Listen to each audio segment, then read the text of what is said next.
Okay, welcome back, guys. I am a little embarrassed to be making this video because I did a really bad thing and I ordered rifles from Royal Tiger Imports. I know that's pretty shocking considering I said I would never purchase from them ever again.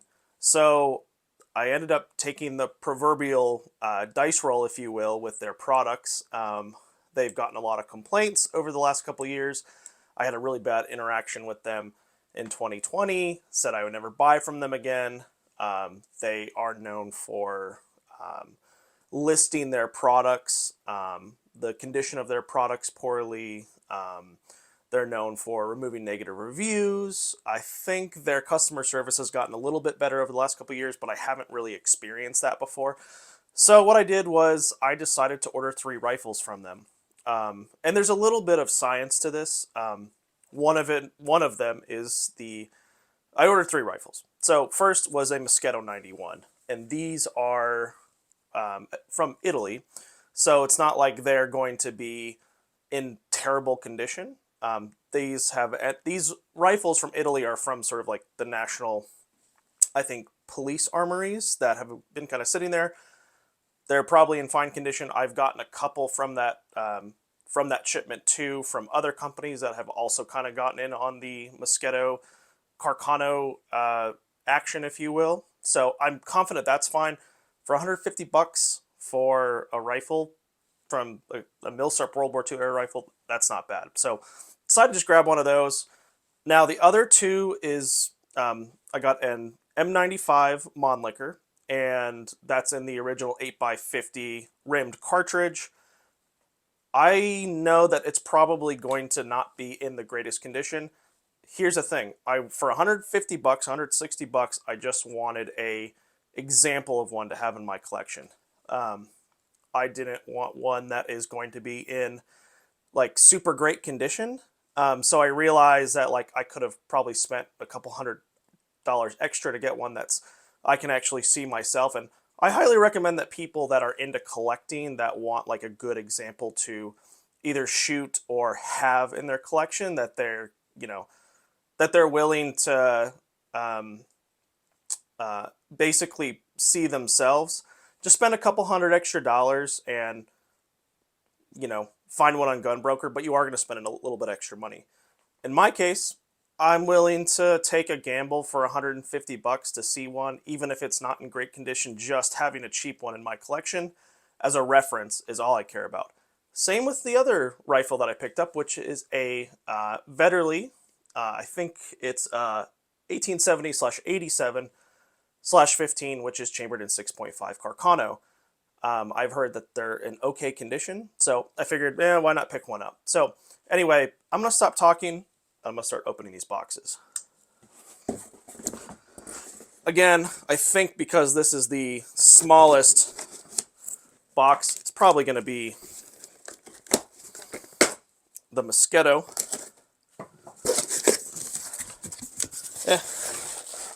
Shipping is lots of peanuts in there. Clean this all up later. So, vacuum up later.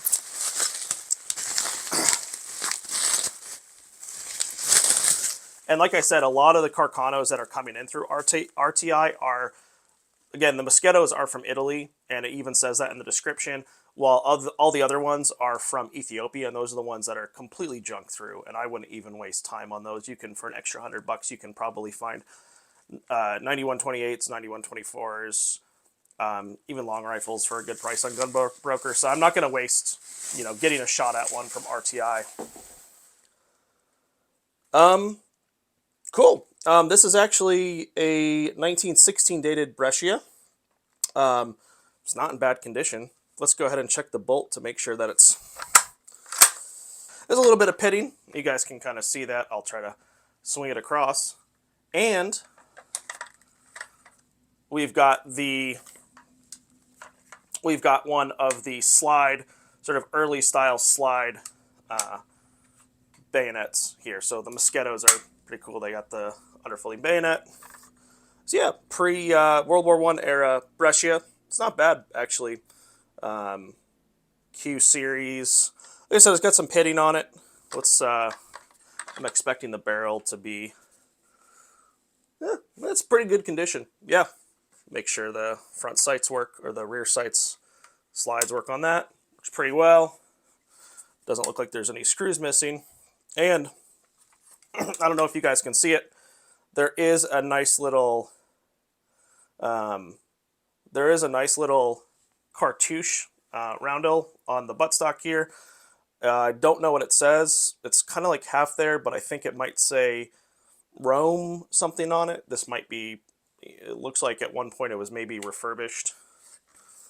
Though I don't see any markings on here saying that it was refurbished.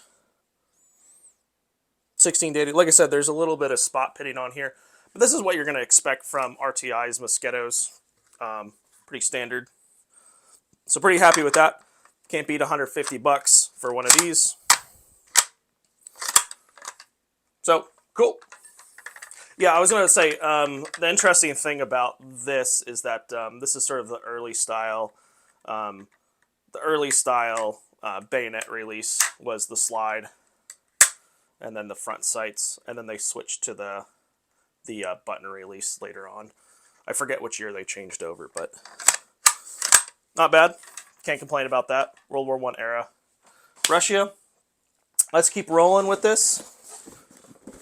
I'm talking probably a lot more than I need to be. The thing about the M95s and the Vetterlis, again, I just kind of want one example of each for my collection. Both are chambered in cartridges that are, well, you kind of have to. The Vetterlis, I know, are safe to shoot in 6.5. The ammunition has to be sort of charged down a little bit, since they weren't originally made in the 6.5 Carcano caliber. I think I opened this one from the bottom. Guess it doesn't really matter. Try to get this out. It's a little bit of a longer box. Nothing down there. Let's keep rolling. So, cut that tape. The M95's another example. I've got one of the carbines, the 9530 carbines that were rechambered in 8x56R, I think in the 1930s. Ammunition for that is still commercially available. But for the M95s, I don't understand the ammunition entirely, but I think it was like half smokeless, half black powder. It's probably incorrect, but again, another rifle I don't know much about. However, for an unconverted M95 for 150 bucks, or sorry, 170 bucks, can't beat that. Piece of World War I history. And I guess they escaped conversion because they were over in Ethiopia when the Italians, I guess, captured them in the First World War and then sent them to Ethiopia during the 30s when they tried to colonize the country. So this looks like the Vetterli here.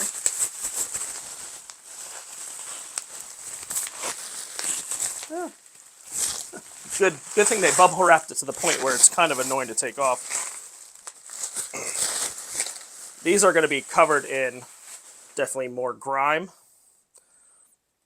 Okay. I do know this, so it's got a nice kind of stamp on the butt plate. Sorry, the butt stock. That's AOI, which is, I think, African Oriental Italiana, which was the Italian forces in Ethiopia during the 30s when they went in to colonize the country and invaded it. Let's go ahead and open this up. Again, I'm going to have, after this, I'm going to have to kind of do a deep dive. I want to take this apart. Yeah, kind of first glance, a lot of the bluings there. I'm just kind of checking this for cracks in the stock. Looks pretty decent. You can see a lot of the bluings kind of washed away on the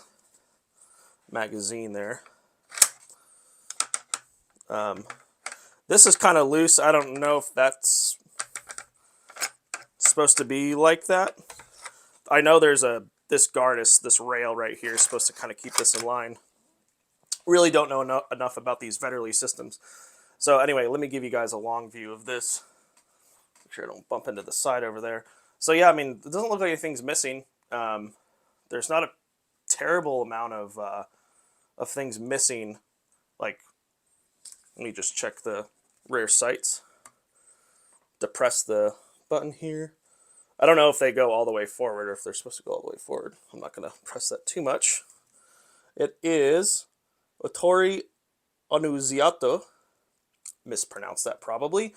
Manufactured 1876. Again, from my limited understanding of the Vetterlis, they originally had these starting manufacturing these in 1870s. Added, I believe, this magazine on the bottom for because they added like a stripper clip, Mannlicher, style clip. And then in World War I, as a contingency, they converted these to 6.5 Carcano. And there's a bunch of proof marks here. UV2, 1876, manufacturer. Crest of Savoy on there means it was accepted into government service. Again, I'll have to take the bolt apart and just kind of check this for missing parts, but overall not a bad looking rifle. Again, I just gotta take the bolt apart and see if that's supposed to be like that. I'll go ahead and check the bore here in a second. Okay, so I took a bore light, checked down the barrel, and it's pretty rusty in there. It does look like there's definitely barreling left, but I'll need to clean this out and give it a good thorough just cleaning through before I can even determine if the bore is in any good condition. Again, I mean, they're old rifles built in the 1870s that were converted multiple times to different calibers, so yeah, we'll check that out later and I'll report back to you guys. But let me go ahead and get into our third rifle. So this is definitely the M95. Make sure there's a bunch of boxes on the ground right now.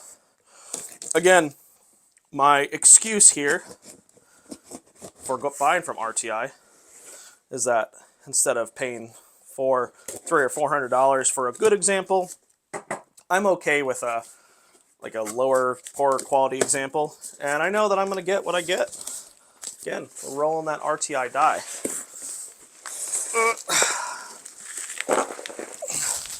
At least they pack this nice and tight. What I'm going to do is actually try to open this from the other end. There's going to be a bunch of packing peanuts that are going to have to be cleaned off. Let's go.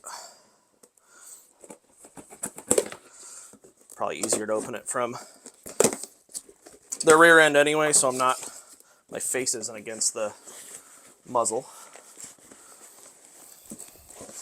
Sorry, you guys are watching me struggle opening this. Should let gravity do the work if I can. Whoop.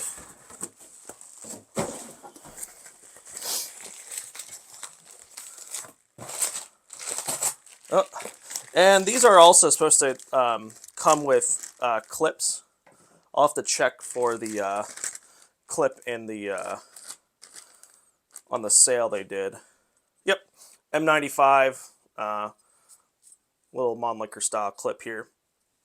It's not too bad. I really don't know anything about the manufacturers or dates on these things, but I don't know. They're like $5-10. And then one came from the Mannlicher, or for the M95 or the M91 Moschetto. And they get worn and used and lost over the years, so there's nothing wrong with having just a couple more. Just making sure my microphone was on. I thought I forgot to turn it on. And from what I understand with the M95s, the Austro-Hungarian, there's a Steyr one, Steyr made one, and then there's one that was made in Budapest. I don't recall the name of the manufacturer. Again, I really know very little about these.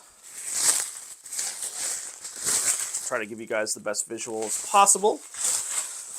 Whoop.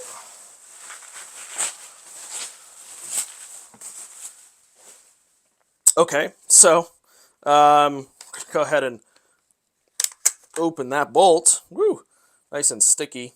So I guess the tag on it. This is a Steyr made one. And again, these were not updated in the 1930s. This is the original M95. Yep, and this was definitely an Ethiopian service because you can tell the buttstock has that AOI on it, the African Oriental Italiana, which is the Italian forces in East Africa, Ethiopia, Eritrea. Just kind of first look at this. Yep. Geez, I think there's a used cartridge in the chamber. That's kind of funny. I don't even know if they open these when they send them, but before they send them out. A lot of rust on this. There doesn't appear to be any cracks per se.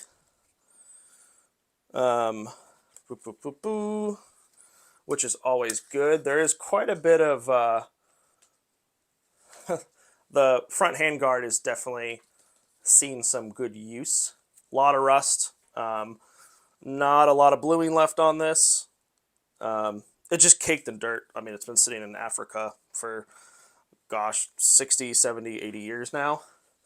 I guess, yeah, East African campaign, and then used by the Ethiopian forces after independence, of course, probably for ceremonial purposes or who knows what. Let's go ahead and take a look at this. And yeah, these were cut down primarily. So you see a lot of the ones that were cut down in the 1930s by the Austrians when they converted to the 8x56R Steyr. So there's the import mark inner ordnance right there. And if you get your Mannlicher clip, go right in there. So what I'm going to do now is this definitely needs to be cleaned up. So, I mean, what I'm going to do is I'm actually going to clear that, used piece of brass from the barrel and go from there. Okay, guys, took a quick break to take the bolt out and take the cartridge out. So, there was a 7.62 by 54R rimmed cartridge inside of this, which I just kind of did a quick search on this, and it's a little bit smaller of a bullet diameter than an 8x50R that the Austro-Hungarians were using. So I read that some people use these interchangeably, and I imagine in Ethiopia in the post-World War II era, especially when these were not upgraded to the, let's say because they weren't upgraded to the new cartridge, the 8x56R. They must have just thrown these in because I think they have a similar case dimension as the Russian 7.62x54R cartridge. Still, super unsafe for a company to not check the bores at all, or even check the bolts before they ship them, especially if there are used cartridges inside. I didn't actually think there was going to actually be a live round in here because I saw that the primer had already been hit, but who knows how long this sat in here? Probably 60 years. Still kind of like maybe you should check those before you ship them out, especially if you're putting them in the mail. So anyway, that was not expecting that. I'll show you pictures of inside the bore. Obviously it's pretty rusty inside there. There is grooves, lands and grooves still, which is good, but I got to clean this up. Stacking rods on there. I'll show you guys the other side as well. Boom. Just give you a quick pass through. Here's the actual bolt. Pretty, I mean, that extractor claw is like, not the greatest. It's got a lot of rust on it. That's definitely the bolt head. It seems to be okay, but that, I mean, the firing pin's there. That's good. Yeah, this needs a pretty deep clean. I'd want to check the headspace on this too. Have someone check the headspace on this before I shoot it. Not a lot of bluing left on it. So yeah, this was the $180 M95, 180, 190, I think. Um, I'll do a kind of quick cleanup tonight of the stock and the insides, clean out the bores on all of these rifles. Again, with the Vetterli, see how, just basically see what parts are missing, take an inventory of what I need to find replacements for. So this is sort of my RTI experience. Getting 3 rifles for like $500 was not really bad considering. Not really bad considering. If I wanted like a good example of a Vetterli, it'd probably pay like $300, $400 for one. Probably closer to 400.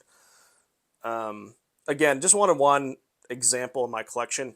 Again, I don't recommend RTI if you're going to spend $500 on a Carcano. You can find an abundance of those on Simpsons, Gunbroker, even like regular gun shops, and you're going to get something that is way, way better than kind of the luck of the draw. So anyway, this is the proverbial roll of the dice for RTI for an M95 in the original 8x50R, the Vetterli in the 6.5 Carcano, and then the Moschetto's over there, which out of them, again, the Moschetto is the best looking one, just because they do come straight from Italy and they haven't sat in goat crap in Ethiopia for 70, 80 years. So anyway, I'll do a quick follow-up once I get these all scrubbed up and clean, and then you guys can see what they look like. And I'll let you know if there's any missing parts. But anyway, just kind of an informative video. Thanks for watching, guys.